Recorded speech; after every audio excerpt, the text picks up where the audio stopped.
Hoy en el canal vamos a hablar sobre técnica de carrera. ¿Qué es lo que tienes que cambiar para que tu rendimiento mejore y tu riesgo de lesión baje?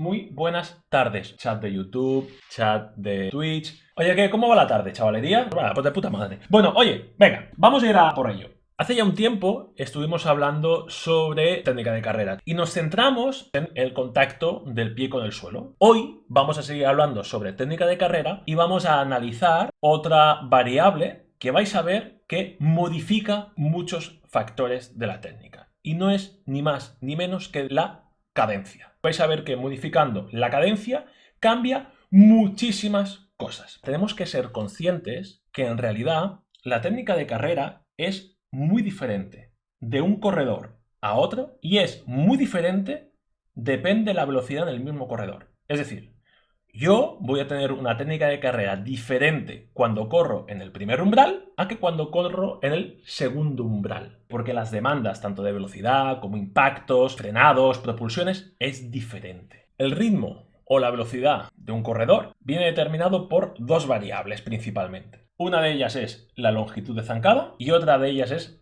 la cadencia. En el momento en que tú tienes que aumentar la velocidad y en vez de subir mucho la cadencia amplías mucho la zancada, lo que estamos haciendo es alejar el primer contacto del pie con el suelo de nuestro centro de masas. Y ahí empiezan muchos problemas. Si os ponéis de pie y alejáis mucho el pie, ¿qué es lo primero que contacta con el suelo? El talón. Está contactando el talón. Lo segundo también que es un problema. Fijaros en la articulación de la rodilla. ¿La tenéis semiflexionada o la tenéis bloqueada? Está totalmente estirada si queréis hacer una zancada muy larga. Entrar con articulaciones bloqueadas, rodilla en este caso, es un factor de riesgo de lesión. ¿Por qué? Porque la musculatura debe proteger la articulación. En el momento que está bloqueada, el impacto no es capaz de transmitirse correctamente en toda la cadena. ¿Y dónde va a parar? A la estructura pasiva. Articulaciones, hueso, cartílagos, meniscos. Y las lesiones de isquio están relacionadas con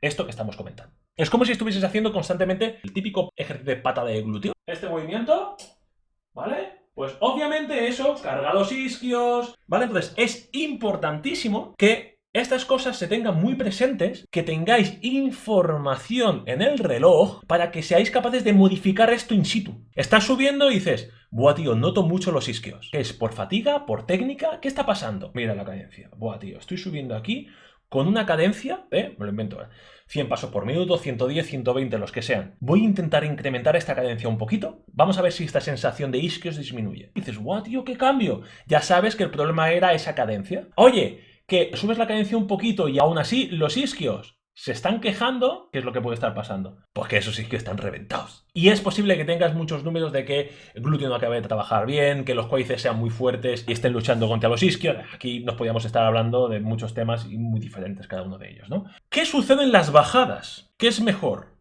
¿Incrementar la cadencia o alargar la zancada? Tenemos que ser conscientes que en la bajada tu peso se multiplica, depende de la bajada y demás, y la pendiente, por 8, 10, 12, incluso por 14. Esto se puede ver con el street. Es posible que al incrementar la cadencia, ese tiempo de contacto se reduzca. Y ese impacto que tiene que ver con tu peso corporal, con tu técnica de carrera, con la pendiente, lo distribuyes en las patas. ¿Qué sucede? A menor tiempo de contacto, el sistema nervioso debe ser mucho más ágil. En el momento en que la fatiga incrementa, es posible que tú intentes mantener esa cadencia y no llegues. Eso pasa en una ultra. En una ultra la cadencia normalmente va de más rápido a más bajo. Por lo tanto, es mejor que incrementes esa cadencia. En cambio, si la pendiente es muy bestia, incrementando la cadencia, acercas el centro de masas, no hay tanta fase de frenado y es posible que llegue un momento que digas, tengo que frenar.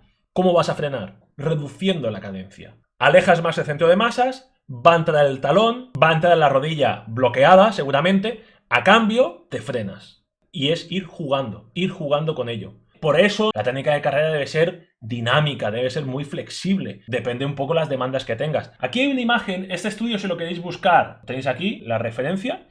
Cada esquina representa un contacto. Fijaros que en el momento en que el cuadrado va girando, ¿veis la oscilación vertical como incrementa? Y aquí, al tener más puntos de contacto, la oscilación es más baja. Al modificarse esa oscilación, obviamente minimizamos el impacto. Os voy a enseñar dos vídeos que me he grabado. Antes de enseñarlo, os voy a decir una cosa, chavales. Tenemos patrocinador oficial del puto canal. ¡Pumba! Ahora sí, damos la bienvenida al canal Arrap. Esto, pumba catapumba. Ahora sí, sigo. Me he grabado a 14 km/h. He monitorizado con RunScript. Me he marcado cadencia de 160. ¿Cómo se puede trabajar la cadencia? Hay relojes que te miden un pie y hay relojes que te miden los dos pies. Fijaros que pongo cadencia 160 o cadencia 180. Esto es cuando te miden los dos pies. Si te midiera un pie te diría 90 o 80. Por lo tanto, tenemos el reloj que nos puede estar indicando la cadencia a la que vamos o una aplicación, es un metrónomo. Estos son 180 y 160 sería esto. Como la oscilación vertical con 160 zancadas por minuto es más alta que cuando vamos a 180, lo que decíamos. El esquema que he puesto antes del cuadrado, hexagonal y demás, bueno, aquí se ve, botamos menos. Y el tiempo de contacto se reduce de 266 a 235. Fijaros dónde paro. ¿Veis? Mi centro de masas baja aquí, ¿vale? Y mi contacto estaría por aquí. ¿Qué sucede cuando incremento la cadencia? La amplitud de zancada disminuye, por lo tanto protejo a mi isquio. La oscilación vertical disminuye, por lo tanto no hay tanto impacto, reduzco ese impacto y el tiempo de contacto se reduce. ¿Mejor el street que el reloj? Sí, sin duda. ¿Cuándo hacer este trabajo? Yo lo que recomiendo es los últimos 5 o 10 minutos trabajar esa parte de cadencia más de biomecánica. ¿Cuánto? Y aquí está la clave. Vamos a coger dos referencias, el primer umbral y el segundo umbral. Y veo a la velocidad que voy, en llano, y veo la cadencia. A esa cadencia que lleváis de media, incrementarla un 10%. Si vamos con 160 zancadas por minuto, un 10%, 16. Incrementar ese 10%. Vas a ver que te va a costar una barbaridad. Por eso hay que hacerlo al final, últimos 5 o 10 minutos. Al acabar, recuperas un poquito, ¿vale? Que baja un poquito la fatiga y haces 5 minutitos a esa cadencia. Vais a ver que conforme vais haciendo ese trabajo, la cosa va a ir cambiando. Proteges más, todo lo que hemos dicho, ¿eh? El contacto está más cerca del centro de masas, no entras tanto de talón, importante. Más de un 10% no, pero 10% es lo ideal. Oye, que me cuesta mucho, un 5, pero increméntala. Y ahora viene el bonus track.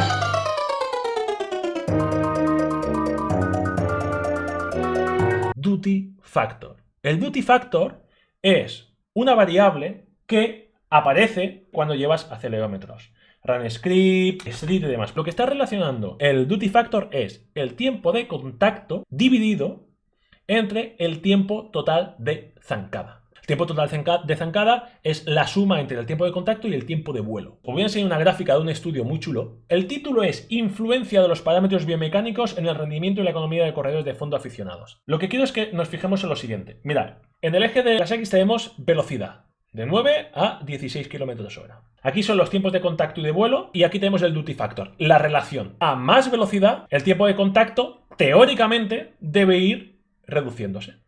Si yo tardo menos de un punto a otro, todos los tiempos se reducen, a excepción del tiempo de vuelo, que incrementa. El Duty Factor nos está haciendo el tiempo de contacto entre el tiempo de contacto más el tiempo de vuelo. Lo que se encuentran es que a mayor velocidad, menor Duty Factor. Hay un punto que se llama umbral del Duty Factor. Lo que significa es lo siguiente. Han visto que en el segundo umbral hay un umbral del Duty Factor y se dan cuenta que esta tendencia de ir bajando el Duty Factor conforme vamos incrementando la velocidad, una vez se supera el umbral, sigue reduciéndose teóricamente este Duty Factor, pero con una tendencia más frenada. La pendiente ya no es tan bestia. Y esto tiene mucho que ver con el trabajo de fuerza. ¿Cómo puedes saber tú si la cadencia que estás llevando es suficiente o no es suficiente? Fíjate, Duty Factor 0,62, 0,72. Aquí te estaría diciendo que estás perdiendo rendimiento.